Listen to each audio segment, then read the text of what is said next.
Mon cher père, je profite du trajet retour vers Bruxelles pour t'écrire, puisque se parler devient difficile. Nous nous sommes encore quittés fâchés, et j'en suis désolé. Depuis que ce maudit virus est arrivé, les sujets de discorde ne manquent pas. Nous n'avons pas la même vision de ce qui nous arrive. Moi, je crois que les décisions prises pour arrêter la propagation du virus ont largement dépassé le cadre de la santé publique. J'ai le sentiment que nous fonçons droit vers un monde hygiéniste et hyper contrôlé, où nos enfants ne seront plus que des numéros.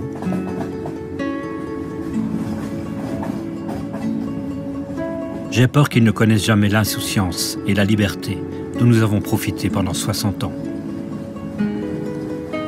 Peut-être est-ce pour le pire, peut-être pour le meilleur, tout dépend du monde dont on rêve.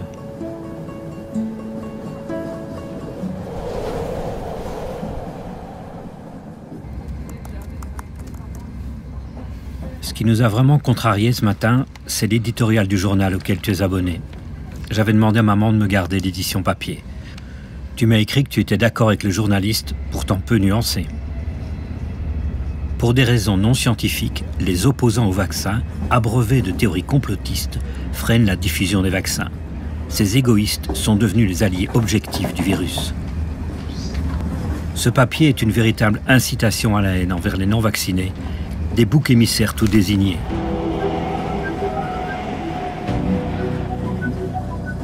Les autorités ont toujours stigmatisé les non-vaccinés, ces irresponsables qui remplissent les hôpitaux. Écoute ce que disait Elio Di Rupo en septembre dernier. Les personnes qui sont hospitalisées, on se rend compte que 98% des personnes sont des personnes hospitalisées qui ne sont pas vaccinées ou qui n'ont qu'une seule dose.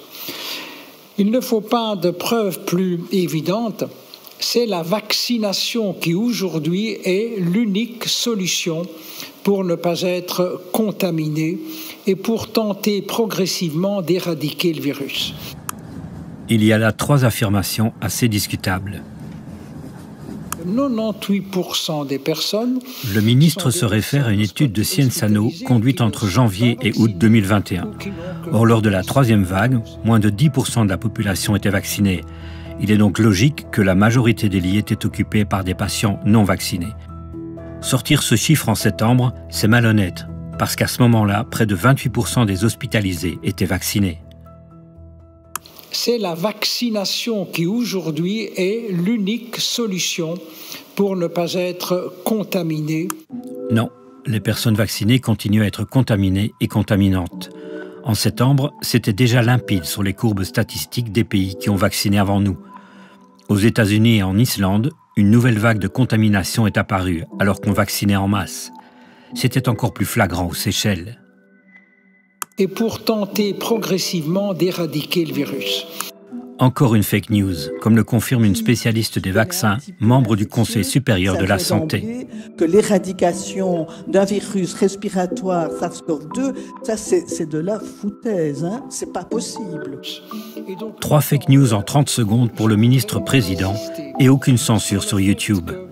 Les plateformes et les réseaux sociaux s'en prennent plutôt à ceux qui ont le courage de mettre en doute le discours officiel. Censurés, conspués par certains confrères, cantonnés aux médias alternatifs, des dizaines de spécialistes et de soignants sont ostracisés. Quand j'ai posé des questions sur le vaccin, j'étais classé parmi les anti-vax. Alors quand on a passé 50 ans de sa vie à promouvoir les vaccins, on a quand même un peu de difficulté à encaisser ça. Certains ont même été poursuivis. C'est le cas d'un chirurgien que j'ai rencontré, le docteur Collignon. J'ai été convoqué à l'ordre des médecins sur base d'une plainte parce que je prescrivais de l'ivermectine, d'une part, et que je tenais des propos anti-vax en public. J'ai plaidé coupable. J'ai plaidé coupable pour 2 raisons. C'est parce que je suis fier d'avoir eu ce comportement. J'ai plaidé coupable sur le plan des prescriptions et j'ai plaidé coupable parce que ce plan de vaccination viole de très grands principes du droit naturel qui sont traduits dans des textes de loi qui font autorité. Le premier, c'est qu'il viole le secret professionnel. Le deuxième, c'est qu'il viole considérablement les droits du patient, parce que la loi du 22 août 2002 dit clairement que le patient doit, après avoir été examiné correctement par un médecin compétent, être informé intelligiblement des risques et des avantages d'un traitement et y consentir librement. Tous ces principes fondamentaux ont été totalement bafoués. Le plan de vaccination a été critiqué au sein même de l'Ordre des médecins. J'ai rencontré un de ses membres, le docteur Boxo. En effet, j'ai donné une interview à un journaliste du Soir, c'était au début du mois de mars 2021, où j'ai dit que le plan de vaccination puait le totalitarisme. Pourquoi ? Parce que c'est la première fois que l'on a contraint, entre guillemets contraint, on leur a pas mis un flingue sur la tempe, hein, mais l'INAMI, donc les mutuelles, a donné des listes de patients à risque. Ça m'a déplu. Moi, ce que je voulais, ce que j'espérais, c'est qu'on demande aux médecins traitants d'avoir une discussion avec les patients, et notamment les patients à risque, et sur base des listes que fourniraient les médecins traitants avec l'accord de leurs patients, permettre d'avoir ce contact. Maintenant, attention, c'est très facile de faire le procès des gens après coup. Hein. Je peux comprendre qu'il l'ait fait. Je le regrette. Pendant les premières semaines de l'épidémie, les généralistes n'ont pas pu recevoir leurs patients. Je me demande comment tu aurais réagi si tu pratiquais encore. Est-ce que maman aurait pensé de cette campagne vaccinale? Quand tu étudiais avec ta future épouse à l'université de Liège, c'était le début des grandes campagnes de vaccination contre des maladies comme la polio. Mais toute comparaison entre le virus de la polio et les coronavirus est une fumisterie. Et les vaccins à ARN messager n'ont rien à voir avec ceux découverts à ton époque. On nous assure que les vaccins Covid ont été développés très rapidement grâce à des moyens colossaux mis en œuvre. Ni la qualité, ni la sécurité n'auraient été négligés. Ce n'est pas ce que j'ai lu dans des enquêtes indépendantes sur les essais cliniques menés par Pfizer-BioNTech. Plusieurs soucis ont été détectés dans la méthodologie. J'ai eu en ligne l'auteur d'un rapport très critique, une spécialiste des essais cliniques, la biostatisticienne Christine Coton. Au moment, en décembre 2020, quand on dit « Oh ben tiens, on va vacciner les plus de 75 ans, c'est les plus fragiles », il n'y a aucune efficacité démontrée du vaccin sur les plus de 75 ans par manque de cas.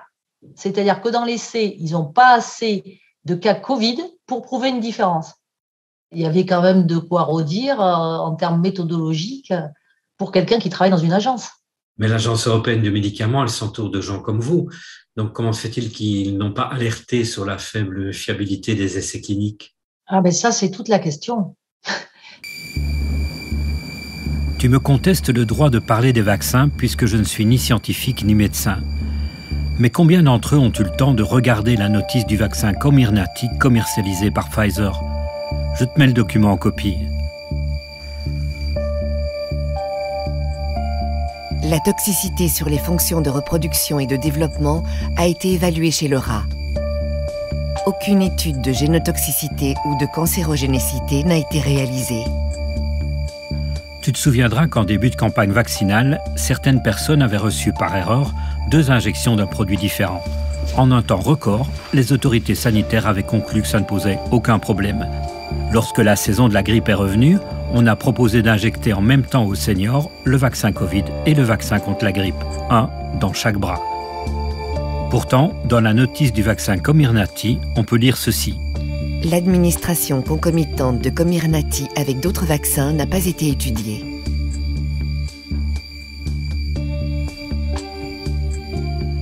Est-ce que c'est devenu ça la médecine?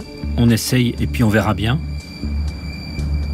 Chers voyageurs, nous arrivons en gare de Liège-Guillemins. Parmi les jeunes qui vont monter à Liège, combien ont fait leur 3e dose pour avoir la paix et combien pour espérer être protégés de l'infection? Les rapports de notre Institut de santé publique, Sciences Anno, révèlent des choses étonnantes pour qui sait les lire. C'est le cas d'un spécialiste des statistiques et ancien président de l'école de santé publique de l'ULB. J'ai rencontré chez lui le professeur De Brouwer, aujourd'hui retraité. Je voulais vous montrer ceci, ça c'est assez curieux. C'est les fameux graphiques de Sciences Anno. Ici, vous avez les chiffres bruts. Et on voit que les nouveaux cas sont infiniment plus importants chez les personnes qui ont reçu le booster que chez les personnes qui sont restées à 2 doses par rapport aux personnes non vaccinées. Et ici, ils font des incidences cumulées. On voit par exemple qu'effectivement, proportionnellement, il y a plus chez les jeunes de personnes infectées lorsqu'ils ont été boostés que des personnes non vaccinées. Ça veut dire que les personnes sont hypersensibles à l'infection lorsqu'ils sont vaccinés. Ça correspond aux chiffres anglais. Donc il n'y a rien de particulier là-dedans. Mais on n'ose pas le dire. Et alors qu'est-ce qu'on fait?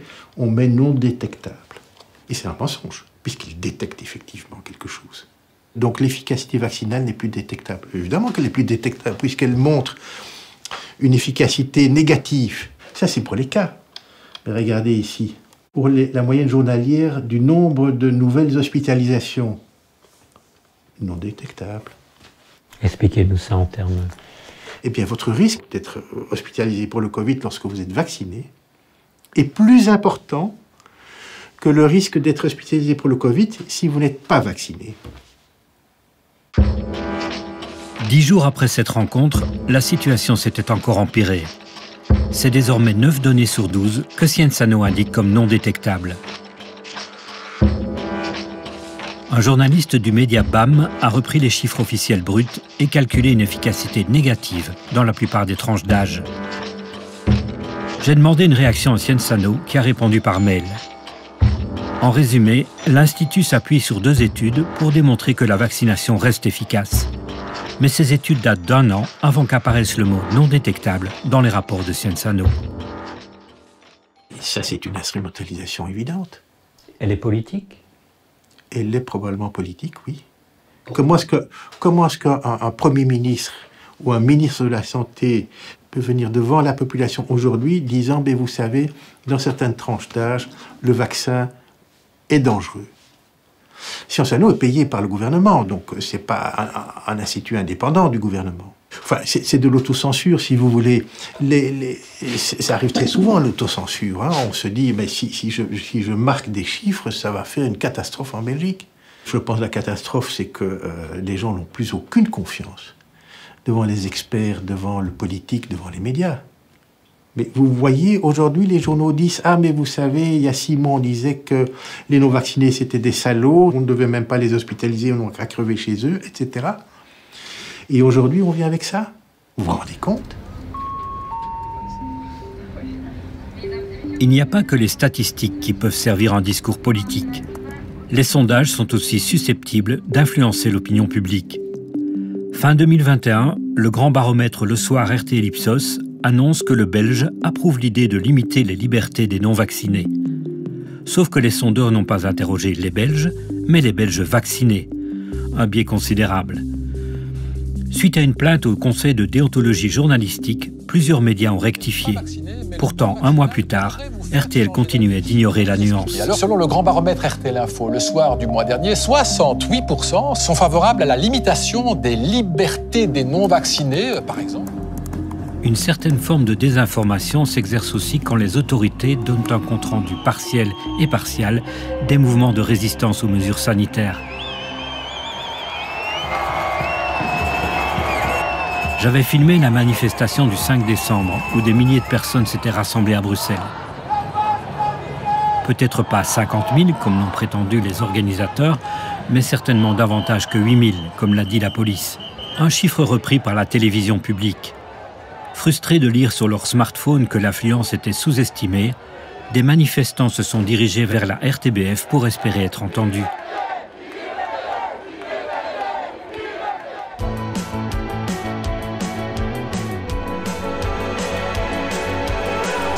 En matière de désinformation, tu avais peut-être regardé cette émission spéciale sur RTL où notre Premier ministre se trouvait face aux jeunes. Pour les rassurer, il avait lâché cette phrase. Les vaccins qui ont été approuvés en Belgique, combien de cas il y a eu d'effets secondaires? Il n'y en a eu pratiquement pas. Il y a eu 1 cas sur, au total, plus que 10 millions de vaccins qui ont été administrés en Belgique. Donc, j'ai vérifié le soir même. L'Agence fédérale du médicament avait déjà enregistré plus de 14 000 signalements d'effets indésirables, dont 9 800 graves. Sur 227 décès rapportés, l'agence reconnaît qu'au total, 4 d'entre eux sont considérés comme probablement liés au vaccin. Est-il possible qu'un Premier ministre soit mal informé?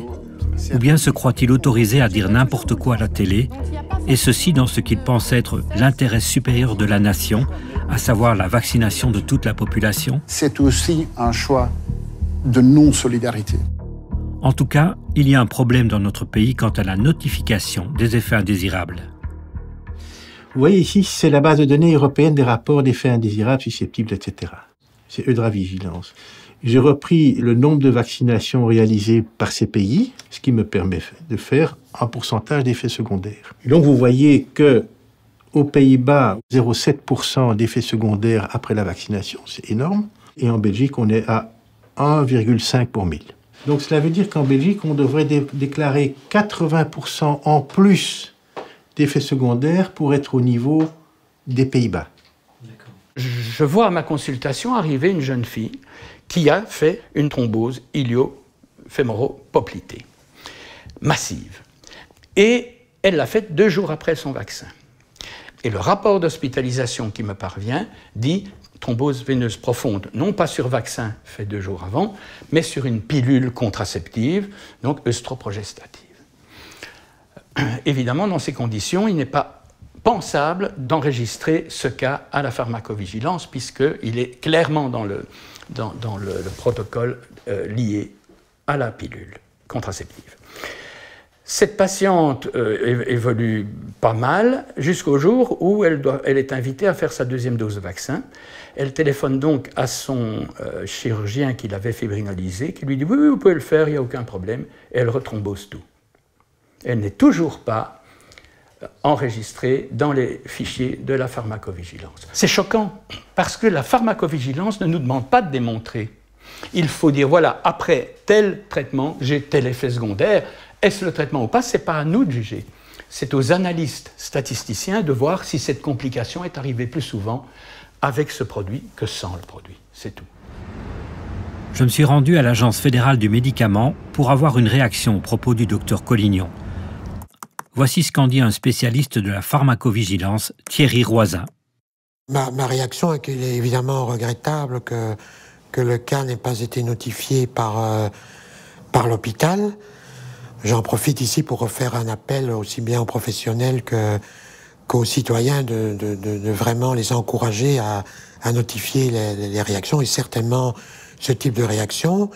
Nous pourrons à ce moment-là au moins avoir un certain nombre d'informations, essayer à partir de là de documenter le cas, même si évidemment il eût été plus facile si l'hôpital avait notifié la réaction. Donc ce sont des choses choquantes, parce que c'est aussi une espèce de négation de la réalité et de la souffrance des gens. À votre avis, à quoi est-ce que c'est dû, ce déni ? C'est une véritable conviction dans le chef de certains de mes confrères que le vaccin ne peut pas donner d'effets secondaires. Et ça, je vous avoue que j'ai beaucoup de difficultés à comprendre.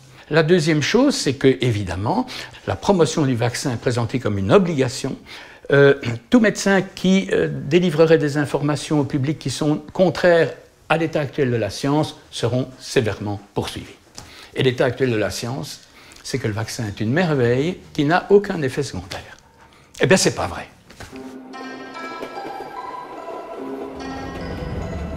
Ce qui nourrit nos désaccords, toi et moi, c'est avant tout une question de point de vue.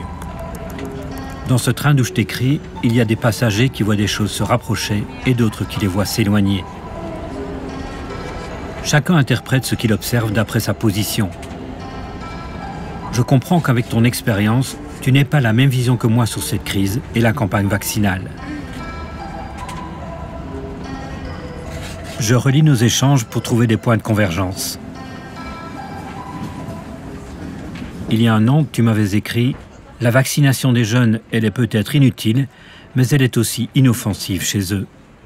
On en est désormais moins sûr. » Dans le journal L'Écho, j'ai lu que Frank Vandenbroek avait commandé plus de 300 000 doses de vaccins pédiatriques, et ce, avant d'avoir reçu l'avis du Conseil supérieur de la santé. Il me semble qu'avant l'ère Covid, on démissionnait des ministres pour moins que ça. D'autant plus facilement que de grandes revues scientifiques alertent sur un risque supérieur aux bénéfices pour les adolescents et les enfants. Je me demande parfois si notre ministre de la Santé est bien conseillé. Conclusion de grâce que tout un chacun se fasse vacciner, aussi les enfants entre 12 et 17 ans.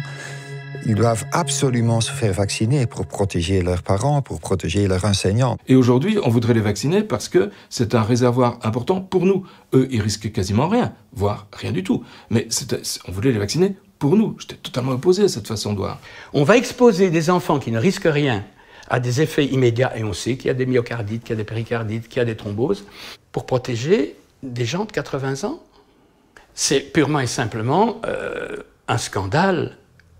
Qu'est-ce qui se passe dans les organes de direction d'une grande démocratie quand on en arrive à des choses de ce genre? Je reviens à ce qui me préoccupe aujourd'hui, l'avenir de nos enfants et petits-enfants. Cela fait 2 ans que leur vie sociale a été réduite de manière drastique. Écoles fermées, cours à distance, restriction des activités parascolaires, annulation des festivités et des voyages, des tests à tout bout de champ, un chantage à la vaccination, un QR code pour aller boire un verre. Je n'aurais pas voulu avoir 20 ans en 2020. Je me souviens d'un mail que tu m'avais écrit. J'espère que tu vas te retenir de participer à la Surboom 2, provocation puérile qui va servir de terreau aux casseurs, et surtout, l'occasion pour le Covid-19 de reprendre vigueur parmi les participants. Je n'ai plus 20 ans et je t'ai évidemment désobéi. Respectez les bulles en vigueur et gardez la distance sociale. Continuez à prendre soin de vous et des autres. N'en déplaise aux vérocrates, aucune remontée des cas n'a été constatée après ce grand rassemblement festif. Les fêtards ont espéré un moment rallier la police à leur cause, celle d'une liberté retrouvée.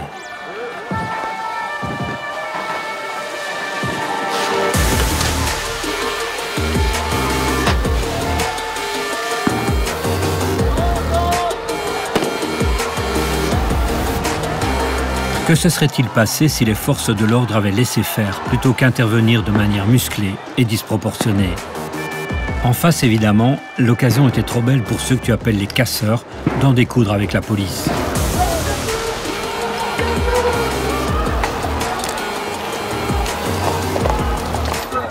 Les dérapages policiers avaient débuté dès la première boom et se sont répétés à chaque manifestation.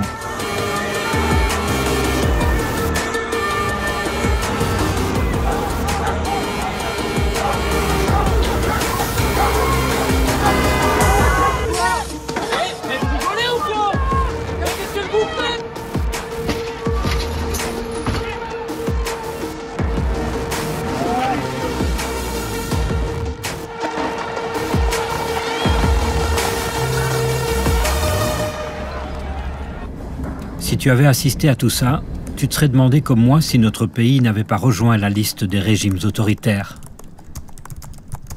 Écoute ce que m'a dit un juriste, l'avocat Arnaud Janssen. Il y a eu ce que j'estime à titre personnel des dérapages autoritaires, mais nous ne sommes pas rentrés dans un état policier pour autant. Ça ne s'est pas institutionnalisé. Arnaud Janssen fait partie du collectif Lawyers for Democracy qui s'inquiète des entorses à l'état de droit. J'avais d'ailleurs réfléchi à un article dont le titre était « La tentation autoritaire ». Dans toutes les mesures où on déroge aux droits humains et aux libertés fondamentales, on ne disait pas « Ne vous inquiétez pas, c'est très temporaire, on va y mettre fin, on va tout rétablir ». L'absence de ce message m'a fort interpellé. On se fiche totalement de l'état de droit dans la manière dont on adopte les mesures. Et le cadre n'est pas un obstacle aux mesures, c'est une aide à la décision. Et ce que nous dénonçons dans ces collectifs de juristes trouve des échos dans les études internationales. Mais c'est passé au bleu. Vous parlez de ça aux politiques, il ne veut pas l'entendre ou il ne peut pas l'entendre. Au motif de l'urgence sanitaire, ce sont les exécutifs qui ont imposé toute une série de mesures. Nos parlementaires se sont spontanément réduits au silence, comme s'ils avaient respecté à la lettre les mesures de distanciation sociale à l'égard de la population. Pendant des mois, ce sont des pouvoirs spéciaux et des décrets qui ont régenté la société. C'est sans doute toi qui m'as appris le mot le plus long de la langue française. On peut enfin le placer. De nombreuses mesures ont été prises anticonstitutionnellement. Pendant plus d'1 an, la crise a été gérée par arrêté ministériel. Une loi encadre désormais l'application des mesures sanitaires en cas de pandémie. Mais qui va décider si nous sommes en pandémie ou non? L'OMS? Des experts belges? Comment seront-ils désignés? N'auront-ils pas une gestion focalisée sur leur seule spécialité?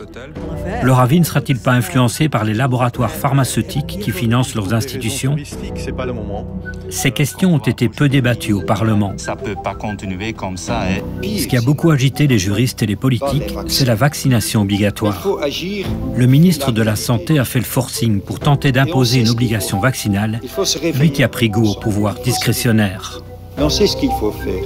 Il faut vacciner. Il y a enfin eu débat sur cette question à la Chambre et on peut s'en réjouir. Mais au moment où l'attention était portée au niveau fédéral, le Parlement wallon a voté un décret dans une relative discrétion. L'article 18 de ce texte laisse la porte ouverte à l'obligation vaccinale au niveau régional.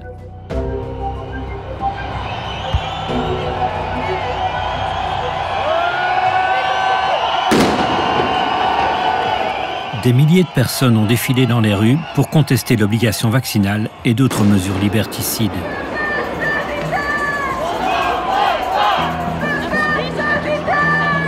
Des initiatives plus juridiques, plus symboliques, plus festives ont également tenté de provoquer le débat.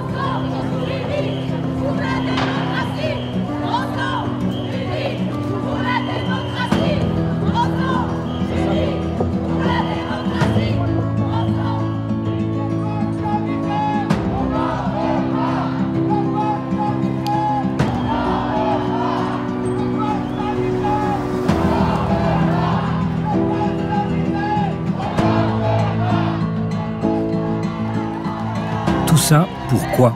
Le pouvoir est resté sourd aux appels à davantage de démocratie, de rationalité, à plus d'humanité.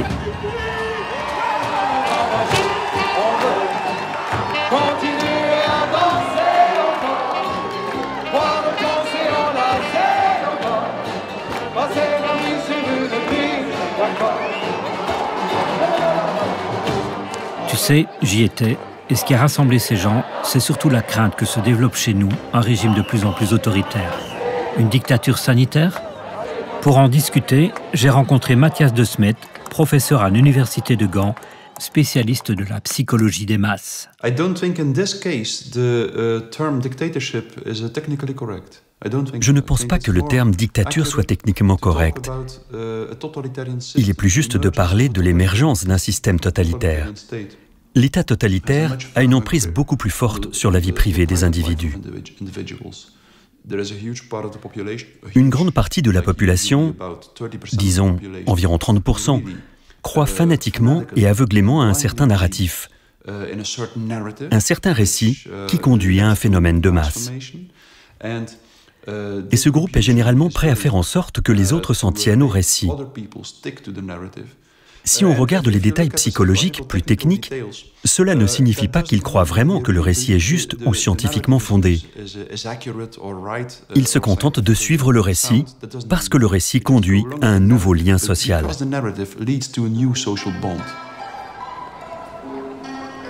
Mathias De Smet explique en spécialiste ce que j'ai pu simplement constater au quotidien. De nombreuses personnes, du ministre au simple citoyen, m'ont semblé avoir perdu un certain bon sens, comme si elles avaient été hypnotisées. Comment cela a-t-il été possible? La principale raison pour laquelle la crise Corona a eu cet effet psychologique spectaculaire qui a rendu les gens complètement aveugles, qui les a poussés à croire et à accepter les mesures et les récits les plus absurdes, c'est qu'en premier lieu, il y avait un grand nombre de personnes qui se sentaient isolées socialement. Si, dans ces conditions, un récit est diffusé dans les médias indiquant un objet d'anxiété et une stratégie pour gérer cet objet d'anxiété, quelque chose de très spécifique se produit. Toute cette anxiété flottante dans la population peut se connecter à l'objet indiqué dans le narratif. Il peut y avoir une énorme volonté de suivre le récit et les mesures stipulées dans le récit. Une fois que le récit est diffusé, indiquant un objet d'anxiété, et que les gens participent à cette stratégie, ils pensent avoir le contrôle, ce qui leur permet de mentalement maîtriser leur anxiété. Et puis, dans un deuxième temps, quelque chose d'encore plus important se produit. Comme un grand nombre de personnes participent simultanément, un nouveau type de lien social émerge, qui libère les gens de leur état d'isolement social. Cela signifie donc que le phénomène d'émergence de masse résout d'une manière ou d'une autre tous les problèmes psychologiques dont souffraient les gens. Cela les libère de l'isolement social. Elle donne un nouveau sens à leur existence et elle crée un nouveau lien social. Comme cette Ligue des 11 millions de Belges qui va combattre le virus. C'est ça, une vraie équipe. Une équipe de 11 millions. Tous ensemble, pour vaincre le coronavirus.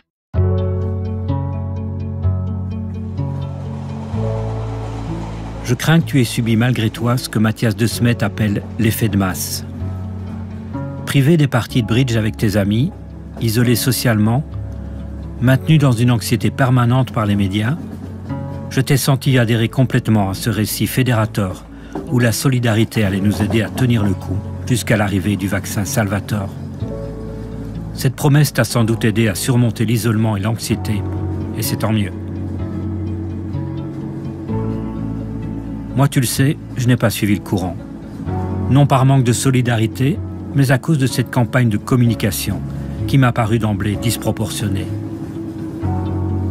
C'est pour ça que je tente de te dire mes craintes. Éteins la télé, papa. Regarde par la fenêtre. La crise sanitaire est terminée. Depuis des mois, c'est de la politique.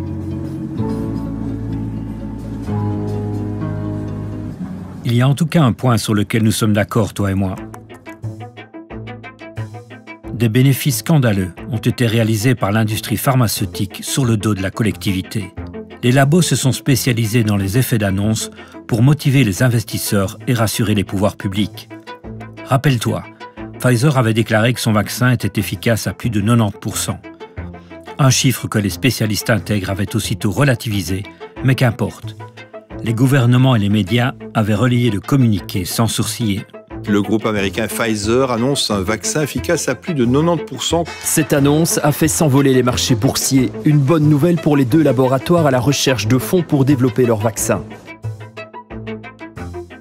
Tu n'as jamais beaucoup boursicoté et moi pas du tout. J'ai donc été étonné des infos qu'on trouve sur le net. Pour développer son vaccin, Pfizer s'est associé au labo BioNTech, coté en bourse. Sur le site officiel de BioNTech, regarde la page dédiée aux investisseurs. La firme est tenue de les informer sur les risques liés à ces produits. On peut télécharger un document qui dit ceci. Nous pourrions ne pas être capables de démontrer une efficacité suffisante ou la sécurité de notre vaccin Covid-19 et les formulations spécifiques aux variants pour obtenir l'approbation réglementaire permanente. En clair, Pfizer-BioNTech ne garantit pas à ses actionnaires que son vaccin est sûr et efficace. C'est pas le discours qu'elle tenait un an plus tôt à la presse. Peut-être BioNTech et Pfizer seront-elles un jour inquiétées pour avoir mené de manière incomplète les études cliniques qui leur ont permis de décrocher la timbale. Pfizer est un habitué des procédures judiciaires. Pour échapper aux poursuites pour fausses déclarations, charlatanisme ou corruption, la firme a déjà déboursé plus de 10 milliards de dollars. Ces ennuis judiciaires n'ont pas empêché la Commission européenne de faire confiance aux géants américains. La Commission a conclu un troisième contrat avec BioNTech Pfizer pour environ 1,8 milliard de doses. Au total, la Commission aura commandé 4,2 milliards de doses, tous fabricants confondus. Je suis en train de faire un petit calcul. 4 milliards 200 millions de doses divisé par 447 millions d'Européens égale 9,4. C'est le nombre de doses de vaccins que recevra chaque Européen, nourrisson compris. On ne pourra pas reprocher à Mme von der Leyen de n'avoir pas anticipé, elle qui en parallèle réfléchissait à rendre la vaccination obligatoire. Comment pouvons-nous encourager et potentiellement réfléchir à la vaccination obligatoire au sein de l'Union européenne? Tu te souviens que la Commission européenne avait levé plus de 7 milliards d'euros pour aider les firmes pharmaceutiques à développer les vaccins? Maintenant qu'ils engrangent des profits faramineux, ces industriels ne pourraient-ils pas rembourser les contribuables européens pour cette aide au démarrage? Ou bien est-ce que c'est ça les partenariats publics-privés?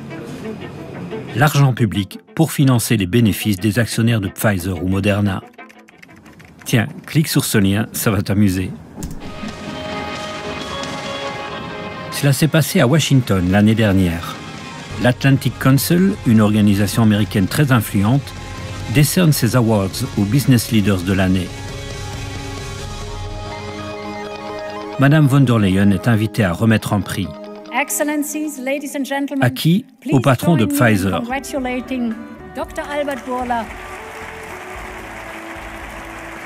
La situation est assez singulière. La présidente de la Commission européenne congratule son principal fournisseur. Je m'étonne qu'on n'ait pas été invités, toi et moi, parce que c'est avec l'argent public que la Commission européenne a acheté les vaccins Pfizer. Madame von der Leyen danse avec nos sous. On dirait que c'est des gens qui vivent dans un autre monde. Parce qu'il y a tellement de milliards en jeu. Je te présente une des rares députées européennes à garder son franc-parler, la Française Michèle Rivasi. C'est une oligarchie. C'est ces gens, ces élites qui se connaissent, qui se congratulent, etc. Non, il y a des limites. Elle est dans l'exécutif, elle doit être sur l'intérêt général, elle n'a pas à s'afficher avec les laboratoires pharmaceutiques. Et c'est le boulot à la fois des associations et des parlementaires de bien séparer les choses. Quand il y a eu la crise du Covid, on nous a fait voter, alors c'était autour de 2,5 milliards d'euros, pour justement préacheter des vaccins. Et après, ça a été l'opacité la plus totale. Enfin, il y a un minimum de débat, de démocratie, de transparence à avoir. Mais vous savez ce qui me touche le plus? C'est pourquoi mes collègues tapent pas plus le poing sur la table. Moi, ça m'intéresse de savoir comment est calculé le prix du vaccin, parce que qui va payer le prix du vaccin? C'est jamais gratuit. C'est la sécurité sociale, puisque c'est après chaque État membre qui va acheter des vaccins. Je ne comprends toujours pas pourquoi les parlementaires ne sont pas plus vigilants, plus exigeants, vous voyez, parce qu'on est démocratiquement élus. C'est la seule structure qui est élue démocratiquement. La démocratie, c'est toute une série d'étapes qu'il ne faut pas louper, parce que si on la loupe, eh ben, il y en a d'autres qui prennent le pouvoir. Et là, on s'est fait prendre le pouvoir par une minorité. Madame von der Leyen est mariée à Heiko von der Leyen, directeur médical d'une société de biotechnologie active dans les thérapies géniques. J'imagine que le couple partage une vision commune sur l'importance de l'innovation technologique en matière de santé. Et c'est probablement le cas des grands de ce monde. Qu'ils soient décideurs politiques, hauts fonctionnaires ou philanthropes milliardaires, ils prennent des décisions technocratiques pour notre bien et notre sécurité, mais sans nous demander notre avis sur les moyens d'y parvenir. Ils n'envisagent pas que des solutions puissent venir de la population elle-même, des communautés ou de leurs représentants. Que nous puissions nous appuyer sur nos propres forces, que nous soyons capables de nous responsabiliser. Au contraire, on a vu combien dans cette crise nous avons été infantilisés. L'invitation, ça veut dire que vous avez un contact avec la personne qui va venir manger chez vous ou que vous allez recevoir pour prendre un café, par exemple. Alors essayez de songer, comme vous le faites à table en mettant des serviettes, de fournir aux gens un réceptacle, une enveloppe, par exemple, dans lequel ils pourront mettre leur masque. On va se désinfecter les mains, bien sûr, après avoir manipulé son masque. Ça veut dire qu'au niveau de la table, eh bien, il y aura une bouteille de vin ou de bière, si vous en prenez, une bouteille d'eau, et il y aura aussi une bouteille de gel hydroalcoolique. Ça sera une bouteille de plus. Les experts et les dirigeants nous ont imposé toute une série de mesures, malgré l'absence d'évaluation sur leur réelle efficacité. Alexander De Croo n'est pas aussi drôle qu'Ivan Latem, mais il ne s'embarrasse pas non plus de justifications scientifiques dans ses déclarations. Cette épidémie est en train de devenir une épidémie des personnes qui sont non vaccinées. Alexander De Croo reprend ici un slogan diffusé simultanément dans le monde entier.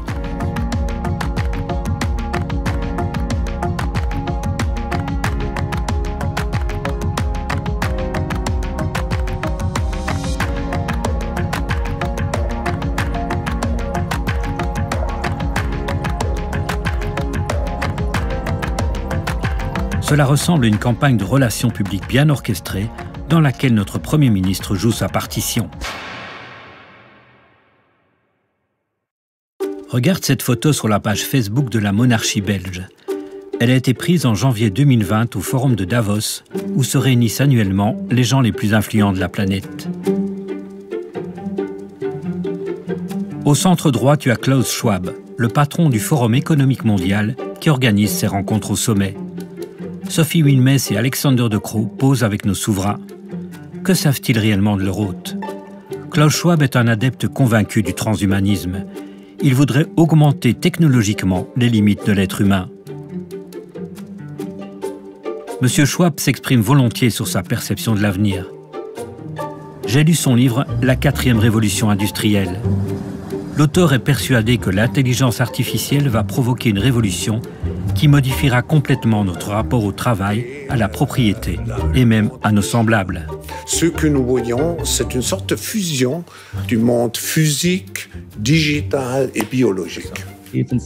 En janvier 2021, au Forum de Davos virtuel, Alexander De Croo s'était entretenu en téléconférence avec Klaus Schwab. De Croo a été un des Young Global Leaders du Forum économique mondial. Des personnalités charismatiques appelées à de hautes responsabilités. She is... Wow, I could go on whole day. Dans un entretien enregistré à Harvard, Klaus Schwab s'était vanté d'avoir formé les jeunes leaders qui dirigent le monde d'aujourd'hui. Quand je mentionne le nom des nôtres, comme Madame Merkel et même Vladimir Poutine, etc., ils ont tous été de jeunes global leaders du Forum économique mondial. Mais ce dont nous sommes très fiers maintenant, c'est la nouvelle génération, comme le Premier ministre Trudeau, le président de l'Argentine, etc. Nous pénétrons leur cabinet. C'est vrai en Argentine et en France. Le président fut un jeune global leader. Dès le début de la crise sanitaire, Schwab y a vu, je cite, une opportunité étroite et unique de réinitialiser le monde. Je vois le besoin d'action, je vois le besoin d'un grand reset. Il en a d'ailleurs fait un livre sorti en 2020, Covid-19, la grande réinitialisation, dans lequel il livre sa vision de l'après-Covid. Les gens supposent que nous allons juste revenir au bon vieux monde que nous avons connu et que tout sera à nouveau normal. Revenir à nos habitudes, au bon vieux temps. C'est, disons, de la fiction. Ça n'arrivera pas.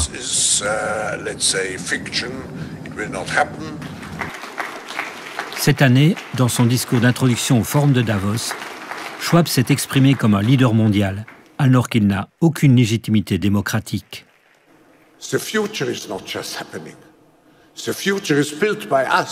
Le futur est construit par nous, par une communauté puissante, comme vous, dans cette salle. Nous avons les moyens d'améliorer l'état du monde. À l'opposé des aspirations profondes d'une grande partie de la population, Klaus Schwab et sa communauté VIP nous préparent un futur hyper technologique. En 2017 déjà, le Forum économique mondial présentait ses prédictions pour 2030. Tu ne posséderas plus rien et tu seras heureux. Tout ce que tu voudras, tu le loueras et il te sera délivré par drone. Dans le magazine Forbes, le Forum a publié cette chronique d'une jeune femme qui se projette en 2030. Je ne possède rien, je n'ai aucune intimité et la vie n'a jamais été aussi belle. Pour Matthias de Smet, c'est une dangereuse illusion. Un être humain a besoin d'une certaine intimité. Il a besoin d'une certaine liberté, d'une certaine distance par rapport à l'autre. Cela vaut pour un petit enfant. Lorsque les parents éduquent un enfant dans les premières années, ils peuvent imposer leur volonté. Mais après un certain temps, l'enfant a besoin d'un certain espace de liberté, où il peut interpréter ce que les parents disent, où il peut être créatif avec le conseil des parents. Un espace où il peut créer sa propre identité. C'est crucial. S'il n'y a pas un tel espace pour un enfant, il risque vraiment de se retrouver dans un état psychotique. Et c'est ce qui est aussi à risque au niveau de la société. Si les dirigeants de la société ou les institutions détruisent réellement toute vie privée et chaque espace qui permet aux gens de faire leurs propres choix, d'être créatifs dans la vie, alors ils détruiront l'humanité elle-même et nous finirons dans un état désastreux. J'ai trouvé cette image du Great Reset dans le magazine Time. À gauche, l'ancien monde. À droite, le monde que le Forum promet à nos enfants. Vélo, éoliennes et vaccins en quantité industrielle. La transition entre les deux est illustrée par le vaccin Covid-19. C'est précisément sur ce point que je tente d'attirer ton attention. Je crois que le vaccin Covid-19 n'a pas pour réel objectif de mettre fin à la pandémie. Non, pour moi, et je ne suis vraiment pas le seul à le redouter, la vaccination universelle est une aubaine pour ceux qui veulent imposer un nouveau modèle de société, une société de surveillance. Elle se met en place insidieusement, via le pass vaccinal, via un QR code, un contrôle numérique de la population mondiale.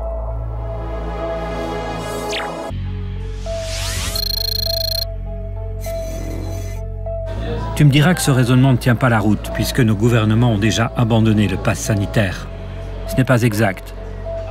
Il est juste suspendu et pourra être réactivé au premier nouveau variant ou à la prochaine maladie infectieuse. La Commission européenne veut d'ailleurs prolonger d'1 an le pass sanitaire. Le certificat, par exemple, digital européen, on veut le renouveler encore pour 1 an jusqu'en 2023. Pourquoi? S'il n'y a plus de crise, on arrête. Donc on sent bien que tout est en attente et qu'après, on va repartir sur un certificat de transport et puis on va repartir sur peut-être une obligation vaccinale. C'est le début à une numérisation de l'ensemble de nos données. Est-ce que vous payez bien vos impôts, hein? Est-ce que vous payez bien vos factures? On peut aller jusqu'à l'élimination des billets, vous voyez, de la monnaie. Parce qu'une fois que ça sera tout sur carte, eh ben on vous contrôle partout.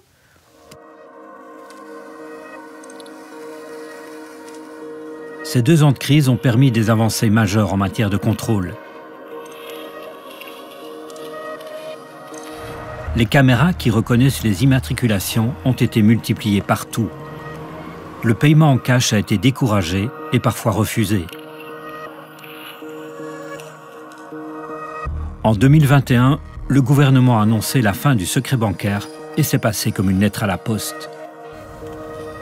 L'enseignement n'a pas échappé à la mise en place d'un monde virtuel et contrôlé.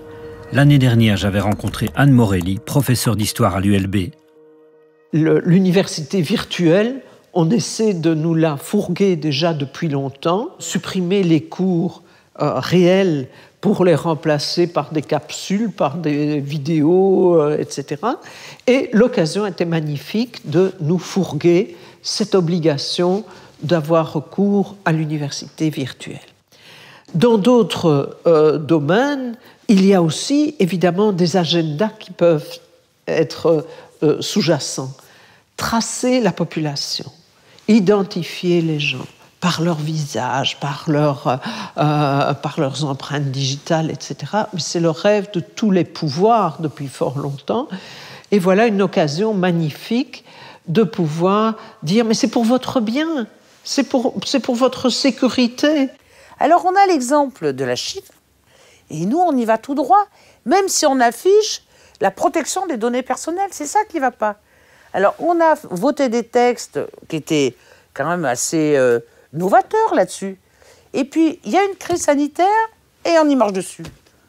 On croit que la technologie va tout résoudre, que ça soit, vous voyez, le défi climatique, que ça soit là, le défi sanitaire, mais avec la société de surveillance qui va à la clé.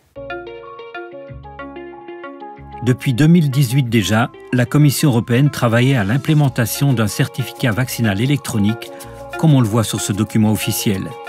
Le Covid n'a fait qu'accélérer les choses. En 2020, la Commission a lancé son certificat vert numérique.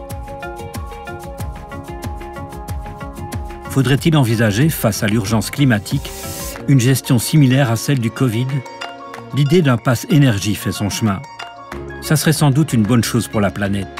Les vols low cost à moins de 20 €, ça n'est pas raisonnable. Mais c'est la manière dont les décisions s'imposent à nous qui est anormale. Il n'y a plus de débat. C'est pourquoi la Commission européenne va proposer une identité numérique sécurisée. Dans une même logique de sécurité et de contrôle, la Commission européenne et de grandes alliances privées poussent à une identification numérique unique pour chaque citoyen. On nous présente évidemment le bon côté des choses, son côté pratique, de quoi sécuriser notre navigation sur la toile. Mais cette possibilité technique permettra aussi de suivre le moindre de nos comportements, ce que nous achetons, ce que nous vendons, ce que nous communiquons, nos photos, la musique que nous écoutons, quels objets connectés nous possédons, tout cela rassemblé sous un seul identifiant. On parle aussi de plus en plus de coffres-forts numériques où toutes nos données personnelles seront conservées. On en fait déjà la publicité dans les gares et les industriels sont prêts, comme on le voit dans cette publicité. Bonjour à tous, je vous présente Lucie, étudiante en psychologie. Et moi, son Digital ID Wallet, émis par le gouvernement pour offrir une large gamme de services d'identité. Je donne accès aux bonnes données à la bonne personne. J'ai également la confiance des pouvoirs publics pour mieux soutenir la transformation numérique, lutter contre l'usurpation d'identité et offrir des services publics performants et disponibles H24. Je suis le Thales Digital ID Wallet. La société Thales est active dans le domaine militaire. Je ne trouve pas ça très rassurant. Mais avec son application pour smartphone, Thales a déjà un train de retard, comme tu peux le découvrir dans ce reportage tourné en Suède. J'ai donc une puce implantée dans mon bras, que j'ai programmée de façon à ce que mon passe sanitaire soit sur la puce.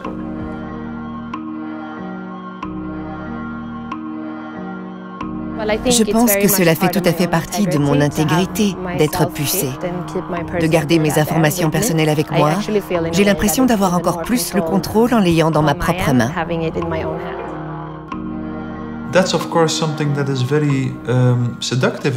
Bien sûr, c'est quelque chose qui est très séduisant dans cette approche technocratique. Elle donne toujours l'impression qu'elle va rendre la vie plus facile. C'est toujours ce qu'elle promet. Vous n'aurez plus à chercher vos clés, vous n'aurez plus besoin de passeport. Tout sera joliment stocké dans une puce dans votre main. Vous ne pourrez plus la perdre, les portes s'ouvriront et ainsi de suite. Vous n'aurez plus besoin de payer, tout sera réglé pour vous et l'avenir semble radieux. Mais ce que nous constatons, étrangement, c'est qu'à chaque bond en avant de la technologie, chaque pas dans la direction d'une société technocratique, il y a davantage de gens qui se sentent déprimés, il y a davantage de suicides, il y a plus de gens qui souffrent de burn-out. Cela montre donc que cette vision technocratique de l'homme, cette vision mécaniste de l'homme dans le monde, est à bien des égards extrêmement naïve et ignore l'essence même de l'être humain.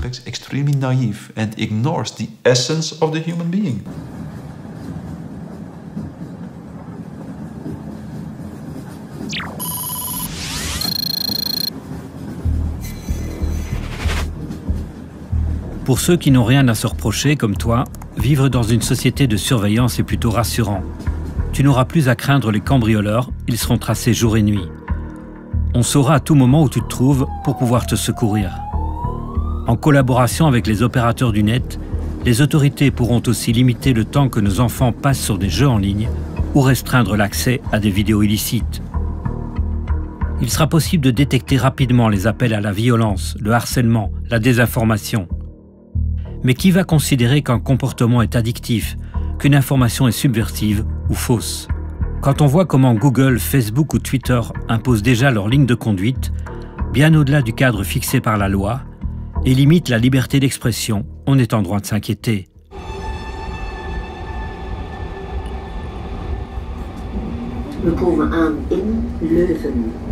On arrive à Louvain et son université où travaillent ces fameux experts en virologie.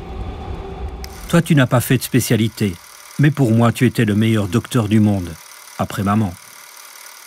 Tu as connu quelques épidémies, comme la grippe de Hong Kong en 68. Te souviens-tu de celle de 2009? La grippe mexicaine appelée aussi H1N1. J'ai retrouvé ce sujet de TF1. Les critères scientifiques pour une pandémie de grippe sont réunis. L'OMS est accusée par certains d'avoir changé la définition et les critères d'une pandémie. Jusqu'en 2009, une pandémie devait être à la fois très contagieuse sur le plan géographique et très grave en nombre de morts. Désormais, la notion de mortalité n'est plus prise en compte pour le déclenchement officiel d'une pandémie. C'est également la déclaration officielle de pandémie qui a permis d'autoriser les vaccins au niveau européen selon une procédure exceptionnelle accélérée. C'est sur la déclaration de pandémie par l'OMS que le contrat va se déclencher, que la production de vaccins va pouvoir commencer. Je pense que la gravité d'une maladie doit jouer un rôle majeur dans la définition d'une pandémie. Sinon, vous pouvez définir un simple rhume comme une pandémie et vacciner contre le rhume. Pendant l'épidémie de H1N1 en juin 2009, l'Express avait publié une chronique de Jacques Attali, intitulée « Avancé par peur ». Attali, écrivain et économiste, est l'éminence grise des présidents français depuis Mitterrand. Il avait écrit ceci. Une pandémie majeure ferait surgir la prise de conscience de la nécessité d'un altruisme, au moins intéressé. On en viendra alors, beaucoup plus vite que ne l'aurait permis la seule raison économique, à mettre en place les bases d'un véritable gouvernement mondial. L'OMS préfigure aujourd'hui ce gouvernement mondial qui s'impose au motif de la santé et de la sécurité. En ce moment même, l'Assemblée mondiale de la santé entame un processus visant à élaborer un accord mondial historique sur la prévention des pandémies. Il s'agit d'un instrument international juridiquement contraignant, le second de toute l'histoire de l'OMS. Ce futur traité vise à élargir les prérogatives de l'organisation en cas de pandémie. Si ce traité est signé par notre pays, cela signifierait que la Belgique abandonne sa souveraineté et accorde à l'OMS le pouvoir d'imposer chez nous sa façon de gérer les pandémies. En clair, notre pays devrait se confiner comme le fait par exemple la Chine, si l'OMS décide que c'est la voie à suivre.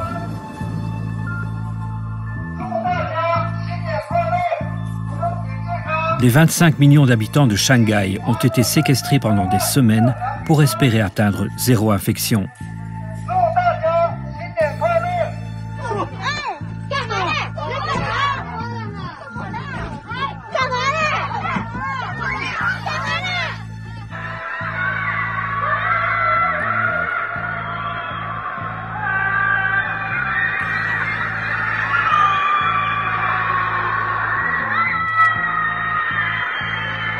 Nous n'en sommes pas encore là, mais ce traité international, couplé à la loi pandémie déjà votée en Belgique, ouvre la porte à de possibles dérives totalitaires et à l'obligation vaccinale comme corollaire.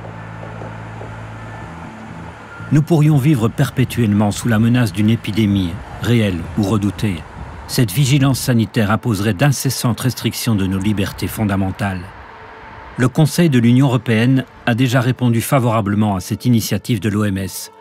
Son président, Charles Michel, est un grand promoteur du texte qui jouit déjà d'une belle campagne de communication. Nous avons proposé un traité international sur les pandémies enraciné dans la constitution de l'OMS. Ce traité ferait de l'OMS le siège d'une gouvernance mondiale non élue, en partenariat avec de grands acteurs privés.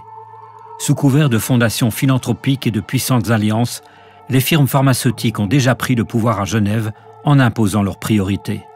Souviens-toi de mon film Malaria Business. Il y a exactement 25 ans, les budgets de la OMS, les plus de 50%, étaient les contributions publiques obligatoires des pays membres de la OMS.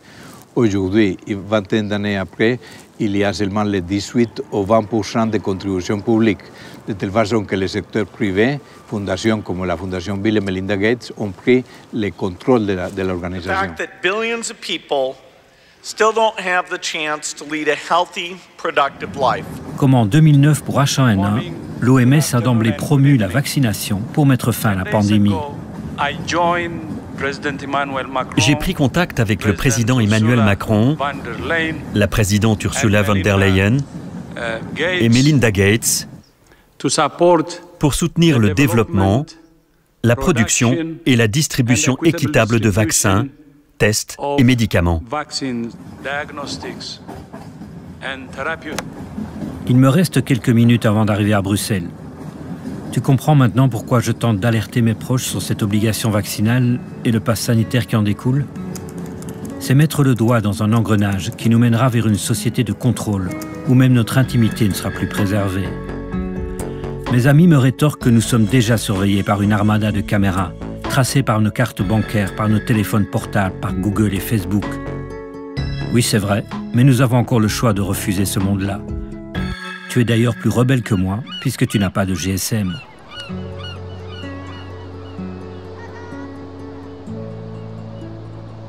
J'ai hérité de toi ce pessimisme qui me fait redouter le pire. J'ai l'intuition que nos démocraties, nos sociétés, l'humanité même, sont poussées vers un avenir sur lequel nous n'avons plus de prise. Les personnes que j'ai rencontrées n'ont pas pour autant baissé les bras. Je suis moins pessimiste que vous. Je pense qu'à un moment donné, les gens, la rigueur va revenir. Et on dira les choses un peu plus comme elles sont. Pour moi, c'est une très belle expérience. Elle devrait être analysée par des sociologues, par des psychologues sociaux, etc., pour que l'on tire vraiment ce qu'il y a d'en tirer, non seulement sur un plan scientifique, mais également sur un plan de vie en société. Et donc, il faudra avoir le courage de faire renaître un débat quand on sera plus serein, mais je pense néanmoins que ce rouleau compresseur, qui est un vieux diesel qu'on appelle la démocratie, peut fonctionner. Regardez vos fondamentaux. Les fondamentaux, c'est la liberté. Cette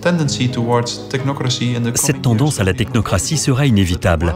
Mais alors qu'un tel système va s'imposer à la société, il va aussi s'auto-détruire. Nous devons en être conscients.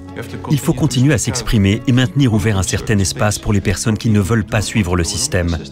Nous n'aurons pas à détruire le système. Nous devons simplement attendre que le système s'auto-détruise. On va vers un crédit social qui a ceci de particulier, c'est qu'on va trouver toutes les bonnes raisons du monde d'en faire quelque chose de profitable pour l'individu. Et on va expliquer que c'est comme ça qu'on vivra le plus vieux, le plus heureux, le plus... Vous finirez par rentrer au métro à la gare du Nord et on va vous dire « Ah non, vous ne pouvez pas aller dans le métro ». Pourquoi? Parce que vous avez été détecté avec un peu de température au boloscope 3 jours avant. Voilà. C'est vers ça qu'on va maintenant. Bon. Si c'est géré de façon parfaitement humaniste par des gens comme Voltaire ou Diderot, ce sera bien. Si c'est Vandenbroek qui gère ça, ce sera peut-être moins bien. Je rejoins dans quelques instants, nous arrivons à Bruxelles, ce train fait la gare de Bruxelles Nord, Bruxelles Centrale et Bruxelles Midi. J'achève cette lettre en espérant qu'on puisse bientôt se reparler de vive voix. On me dit que je devrais te foutre la paix, que tu es un vieux monsieur qui n'a plus envie d'être bousculé. Mais ça n'a rien à voir avec ton âge.